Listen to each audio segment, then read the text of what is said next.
नमस्कार, सिंदरी स्टूडियो में आपका स्वागत है। आज हम बात करेंगे सिंदरी की, जो कभी एशिया के सबसे बड़े उर्वरक कारखाने का घर था और आज अपनी अद्वितीय संस्कृति विरासत के लिए जाना जाता है। इस विरासत का सबसे भव्य प्रतीक है सिंदरी का रावण दहन महोत्सव।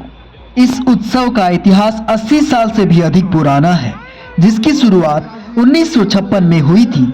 यह आयोजन पाकिस्तान के बहावलपुर से विस्थापित होकर सिंदरी आए एक शरणार्थी श्री चमन लाल लांबा की पहल का परिणाम था, जिन्होंने विभाजन के बाद नई जमीन पर भी अपनी संस्कृति और आस्था को जीवित रखा। उनके साथ श्री लीला राम सेठी ने भी इस परंपरा को आगे बढ़ाया। यह आयोजन हमें सिखाता है कि आस्था और उत्साह किसी भी त्रासदी से बड़ा होता है। इस साल यानी 2025 में उत्सव पर प्रकृति की कठिन परीक्षा हुई। 2 अक्टूबर 10वीं को रावण दहन निर्धारित था, लेकिन इस दिन मूसलाधार बारिश हुई। बारिश ने 65 फीट के विशालकाय पुतले को पूरी तरह से भिगो दिया। कार्यक्रम को स्थगित करना पड़ा और नई तिथि 4 अक्टूबर तय की गई, लेकिन चुनौती यहाँ खत्म नहीं हुई। लगातार बारिश के कारण जहाँ रावण दहन होना था, मैदान में भारी कीचड़ भर गया। प्रशासनिक प्रबंधन के तमाम प्रयासों के बावजूद मैदान की स्थिति अच्छी नहीं थी। हर तरफ फिसलन और दलदल जैसी स्थिति थी। जहां मैदान में कीचड़ और फिसलन थी, वहीं लोगों की आस्था अटूट थी। 4 अक्टूबर शाम 6 बजे जब रावण दहन का समय हुआ, तो यह देखकर हर कोई हैरान था कि खराब प्रबंधन और भारी कीचड़ के बावजूद जनता का सैलाब उमड़ पड़ा। लोग अपनी जान की परवाह किए बिना कीचड़ में खड़े रहे। यह भीड़ साबित करती है कि सिंदरी के लोगों के लिए यह उत्सव कितना महत्वपूर्ण है। यह उनके साहस और समर्पण का प्रतीक था कि उन्होंने हर बाधा को पार किया। शाम 6 बजे जैसे ही राम के रूप में कलाकार ने अग्नि बाण छोड़ा और 65 फीट का रावण धू धू कर जल उठा, पूरे मैदान में जय श्री राम का उद्घोष गूंज उठा। जलते हुए रावण के साथ साथ आसमान में भव्य आतिशबाजी का नजारा शुरू हुआ, जिसने कीचड़ भरे मैदान के माहौल को भी उत्सव से भर दिया। सिंदरी का रावण दहन 2025 हमें एक अद्भुत संदेश देता है। जब लोगों की आस्था अटूट हो तो कीचड़ और बारिश भी उनका रास्ता नहीं रोक सकती।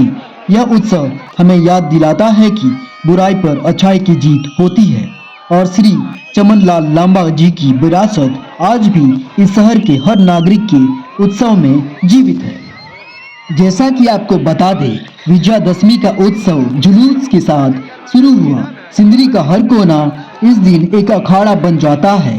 शिव मंदिर, कांड्रा और अन्य क्षेत्रों में महावीरी झंडा जुलूस निकलता है। ढोल नगाड़े और जय श्री राम के जयकारों के बीच युवा और पहलवान पारंपरिक शस्त्रों का प्रदर्शन करते हैं। यह जुलूस केवल शोभा यात्रा नहीं है, यह शक्ति, साहस और धर्म की जीत का सामूहिक प्रदर्शन है। जुलूस की यह प्रचंड ऊर्जा रावण दहन स्थल सिंदरी के शिव मंदिर के 65 फीट के अहंकार पुतले के रूप में खड़ा होता है।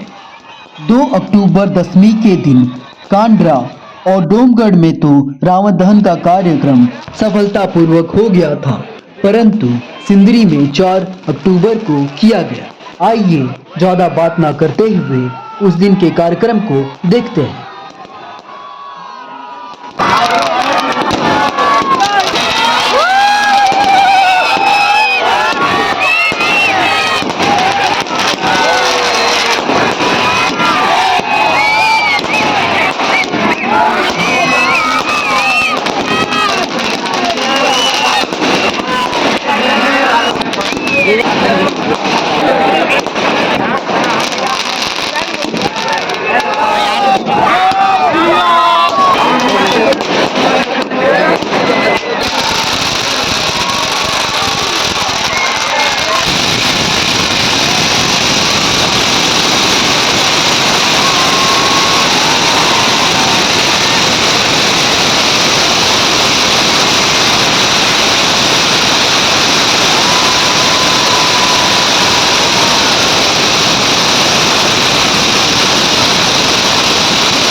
सिंदरी स्टूडियो में हमारे साथ बने रहने के लिए आप सभी का धन्यवाद।